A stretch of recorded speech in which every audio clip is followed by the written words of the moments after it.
Beloved, here we are, the 26th Sunday after Pentecost, getting ready to move into Advent season, to a season where we celebrate both the birth and the coming of Jesus.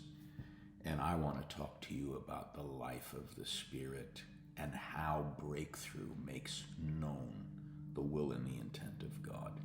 One of the readings for this weekend is the story of Hannah sitting at the table with Elkanah, her husband, and his second wife, Peninnah, who was a provoker born of her narcissistic, gleeful, shameless attitude of thinking that because she can produce, she's better than Hannah is, both as a human and as a mother and as a wife. The pain that creates for Hannah is beyond fathomable. And she swallows all of it and feels the eruptions of that grief and that provocation.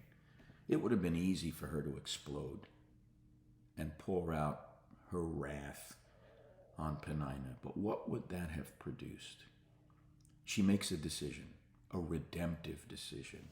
She's going to go to God with her pain.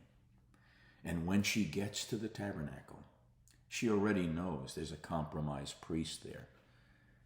But she has faith that God is bigger than a compromised priest and a compromised priestly group of sons who have committed all sorts of atrocities in that day in the name of God.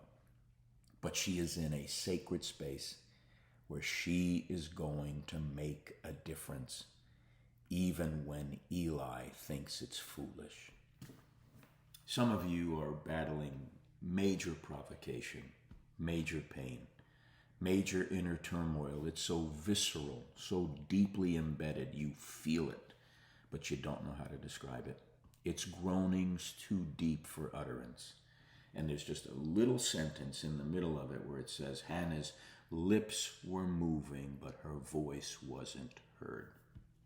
Beloved, this is as powerful and as prophetic as it gets. Her lips were moving, but her voice wasn't heard. Again, groanings too deep for utterance. This is about the way God prepares us for breakthrough. Do not waste your sufferings. Do not waste your pain. You may not be able to bring it to speech. The best you can do is move your lips, but those groans are being heard while you move through them with silent intensity and allow God to be God. What the priest couldn't see, God could see. And God saw the way she chose to respond by turning her her pain, into a possibility of breakthrough. And she contended until she came to a place when she said, God, I will even dedicate a baby to you for life if you will just open my womb and give me a son.